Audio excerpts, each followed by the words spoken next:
Hello नमस्कार साथियों, कैसे आप सभी? उम्मीद करते हैं मस्त होंगे, स्वस्थ होंगे। तो एक बार फिर से स्वागत है आपका अपने इस परिवार में जिसका नाम है GK GS by Amit Pandey. खासा आज के दिवस की जब बात की जाए तो जिस एक पहलू के साथ हम जुड़ रहे हैं वो काफ़ी महत्वपूर्ण है, क्योंकि हमारे यहाँ पर एक वैकेंसी निकली थी फॉरेस्ट गार्ड की। फॉरेस्ट गार्ड वैकेंसी की जब बात की जाए तो उसको लेकर के एक सूचना है, जो कि एक बच्चे के द्वारा आरटीआई लगाया गया था। और आरटीआई के सापेक्ष में कह सकते हो कि जो हमारा संस्थान है यूपी ट्रिपल एससी के माध्यम से ये जवाब दिया गया है। जवाब क्या है कि यहाँ पे सूचना के अधिकार अधिनियम का प्रयोग करते हुए किसी बच्चे के द्वारा ये पूछा गया कि बताइए, हमें विज्ञापन संख्या जो 2023 की वन रक्षक भर्ती है उसके अंतर्गत कितने आवेदन प्राप्त हुए हैं। तो यहाँ पर इनके द्वारा ये जवाब दिया जा रहा है कि जो आवेदन प्राप्त हुए हैं 2023 के, चूंकि आप भी जानते हैं पेट 2022 के अनुसार, खास करके जो प्रीलिम एग्जाम हुआ था 2022 का, उसके अनुसार क्या होनी है, ये आपकी भर्ती होनी है। तो इसके लिए 2023 की जो भर्ती निकली है उसके लिए कुल 89,795 बच्चों ने क्या किया है, अप्लाई किया है। ठीक है, या आप कह सकते हो कि 89,795 बच्चों ने अप्लाई किया है पेट परीक्षा के सापेक्ष में वन रक्षक भर्ती की। इसी बच्चे के द्वारा एक दूसरा बिंदु पूछा गया था कि बताइए, ये जो 2019 की वन रक्षक की भर्ती है उसका क्या मसला है, मतलब उसका क्या सीन है, रिजल्ट और दुनिया भर की चीजें। तो इसको लेकर के इन्होंने कहा कि देखो भाई, 2019 का जो परीक्षा ऑलरेडी आपका कराया जा चुका है, इसका दौड़ वगैरह भी हो चुका है, इसका मेडिकल परीक्षा भी हो चुका है, अंतिम रिजल्ट आना बाकी है। तो इस दशा में हम इसके बारे में कोई सूचना नहीं दे सकते हैं, क्योंकि इसका पूरा का पूरा प्रोसेस चल रहा है, और प्रोसेस चल रहा है तो इस दशा में हम आपको इसके बारे में कोई सूचना नहीं दे सकते हैं। मतलब हम अंतोगत्वा कह सकते हैं कि फॉरेस्ट गार्ड को लेकर के दो सूचनाएं बच्चे के द्वारा मांगी गई। पहली की 2019 का क्या सीन है और दूसरा 2023 का क्या सीन है। तो 2023 के बारे में इन्होंने कहा कि इतने बच्चों ने अप्लाई किया है, और 2019 की जब बात की जाए तो उसके बारे में कहा गया कि इसके बारे में हम सूचना नहीं दे सकते क्योंकि ये पूरा प्रक्रिया में चल रहा है। अब बेसिक अगर जो थोड़ा सा एक यहाँ पे आप कह सकते हो प्रकाश डालना चाहे 2019 की भर्ती के लिए, तो 2019 भर्ती के लिए आप भी जानते हैं इसकी परीक्षा हो चुकी है। परीक्षा के बाद आपकी जो दूसरी परीक्षा थी दौड़ वाली, मतलब फिजिकल टेस्ट, वो भी आपका हो चुका है। और अलग अलग सेंटरों की जब बात की जाए तो वहां पे आपका मेडिकल चेकअप भी हो चुका है। अब मेडिकल चेकअप होने के बाद आप कह सकते हो अब इसका जो फाइनल रिजल्ट है वो फाइनल रिजल्ट आना बाकी है। लेकिन आप भी जानते हैं चूंकि आजकल हमारे प्रदेश में क्या है, चुनाव का दौर है। लेकिन यहाँ पे आपको थोड़ा सा याद दिलाते चले कि हमारे जब चुनाव आयोग के द्वारा एक तरीके से आचार संहिता लागू की गई और ये चुनाव के बारे में नोटिफिकेशन जारी किया गया, तो अब की बार ये साफ कहा गया था कि कोई भी संस्था जो ऐसा नौकरी वगैरह निकालती है तो उस दशा में उसके ऊपर कोई प्रभाव नहीं पड़ेगा। मतलब वो अपना वैकेंसी निकाले, फॉर्म भरे, जो फॉर्म भरा गया है उसको चलाते रहे, उसका रिजल्ट जारी करे, इससे चुनाव से कोई लेना देना नहीं। इसका मतलब हम कह सकते हैं कि यूपी ट्रिपल एससी के पास कोई बहाना करने का समय नहीं है, ये इस प्रक्रिया को जारी रखेगी। और अंतोगत्वा जो एक अभी तक का माहौल पता चल रहा है वो यही पता चल रहा है, क्योंकि इसका फाइनल रिजल्ट आना जारी है। ठीक है, तो फाइनल रिजल्ट आना है, फाइनल रिजल्ट मतलब आप कह सकते हो कि मेडिकल का रिजल्ट। ठीक है, तो मेडिकल का रिजल्ट आना है, तो इस दशा में हम ये अंदाजा लगा सकते हैं कि अप्रैल का जो महीना है वो कहीं ना कहीं फॉरेस्ट गार्ड के लिए बड़ा बेहतर होगा। अप्रैल के महीने में आपका फॉरेस्ट गार्ड बेहतर होगा। क्यों? क्योंकि इसमें आपके मेडिकल के संबंध में जो आपका रिजल्ट आना है वो बिल्कुल मिल जाएगा। क्योंकि आपका मेडिकल जो आयोजित किया गया था वो विशुद्ध रूप से आप समझ सकते हैं कि ये आपका पिछले महीने में, खास करके अगर देखा जाए तो ये लगभग दिसंबर महीने में आपका आयोजित किया गया था। तो दिसंबर का मेडिकल हुआ है, 3-4 महीने तो ऑलरेडी बीत चुके हैं। तो अप्रैल महीना आपका खाली नहीं जाएगा फॉरेस्ट गार्ड को लेकर के।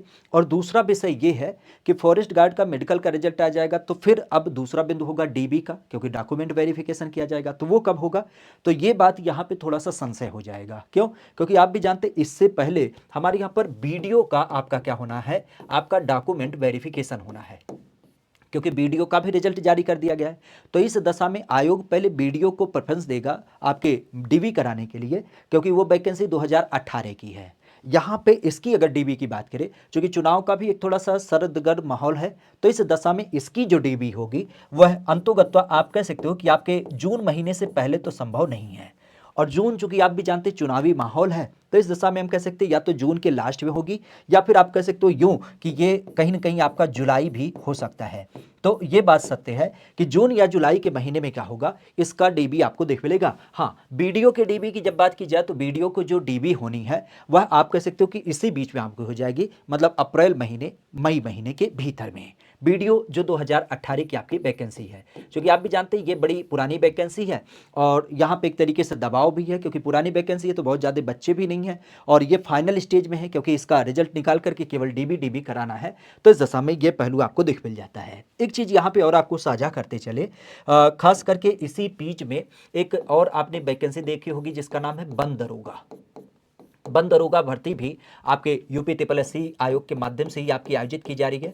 वन दरोगा भर्ती की जब बात की जाए तो इसके लिए भी जो एक सूचना आप कह सकते हो वो ये है कि पहली बात तो इसका भी जो आपका प्रोग्राम है, प्रोग्राम इन द सेंस आप कह सकते हो कि इसमें जो आपकी परीक्षा है वो हो चुकी है और ये चूंकि पेट परीक्षा के थ्रू होना था, ये 2019 वाली डायरेक्ट हुई थी, लेकिन यहाँ पे ये पेट परीक्षा के थ्रू हुआ है।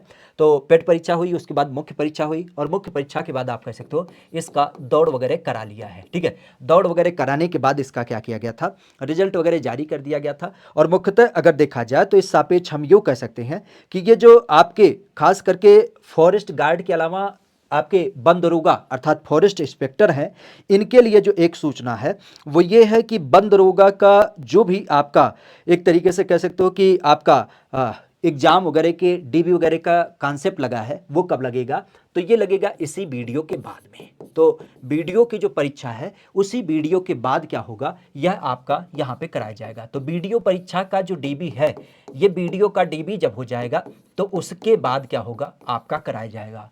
मतलब हम कह सकते हैं कि शुद्ध रूप से अप्रैल में तो आपका कुछ नहीं होना है। अप्रैल में अगर कुछ होना है तो पहली बात तो ये रिजल्ट जारी किया जाएगा और अप्रैल महीने में कोशिश की जाएगी कि इसका डिबीट करा लिया जाए। नहीं अगर इसका हो पाता है तो इसको मई में कराया जाएगा और मई में होती है तो मई के बाद ही आपका कहीं पे नंबर आएगा। तो मतलब वन दरोगा की जब बात की जाए तो वन दरोगा के लिए जो डीबी का सीन है वो इसके बाद ही होगा और इसके बाद होगा तो अप्रैल का चूंकि पूरा महीना भी पड़ा है तो इस समय हम कह सकते हैं अगर अप्रैल में ये आपका डीबी हो गया बीपीओ वाला वीडियो वाला तो वीडियो के बाद आपका लग जाएगा मतलब मई महीना। तो हम यूँ कह सकते हैं कि आपके लिए मई का महीना शुभ होगा और मई महीने की जब बात की जाए तो मई महीने का जो पहला सप्ताह होगा या आप कह सकते हो फर्स्ट वीक में आपको कोई ना कोई सूचना मिल जाएगी कि डीबी का क्या प्रोग्राम है और कैसे कैसे इसको आयोजित किया जाएगा। ठीक है, क्योंकि आप भी जानते हैं डीबी के लिए कोई बहुत बड़ी संकल्पना नहीं है। मुख्य रूप से अगर देखा जाए तो इसमें बहुत ज़्यादा पद वगैरह भी नहीं थे, लगभग हमें लगता है कि 1000 1500 के बीच में अभ्यर्थियों की संख्या है, तो इस नाते बहुत लंबा नहीं चलने वाला है। लेकिन हाँ ये बात जरूर सत्य है कि पहले चरण में जो आपकी डीबी कराई जाएगी वह आपकी किससे होगी, तो आपके बीपीओ बीडीओ से समेत होगी, मतलब बीडीओ से समेत होगी। बाद में इसके बाद क्या होगा, इसके बाद कहीं ना कहीं हमें देख मिलेगा किसका, ये इनका, क्योंकि इनकी संख्या थोड़ी कम है। और उसके बाद जो आपको देख मिलेगा वह आपको देख मिलेगा ये फॉरेस्ट गार्ड को लेकर के। तो एक नया अपडेट आप कह सकते हो इन तीनों चारों परीक्षाओं का सम्मिलित रूप से जो आपको देख मिलेगा। हालांकि इंतजार तो सभी को है, लेकिन फिर भी जो एक प्रोग्राम है जो कि आप भी जानते हैं आयोग एक ही है, करना इसी को सारी चीज़ें हैं, तो उस दशा में ये क्रम आपको देख मिलेंगे। तो उम्मीद करते हैं दी गई जानकारी से संतुष्ट होंगे। बाकी अगर इस चैनल पर पहली बार जुड़े थे तो इस चैनल को भी लाइक से सब्सक्राइब कर लीजिएगा और कई नई सूचना होती है, कोई नई जानकारी होती है तो उसे भी आपके साथ हम क्या करेंगे, इसी चैनल के माध्यम से साझा करेंगे। ठीक है, तो आज के लिए इतना ही। Thank you, all the best.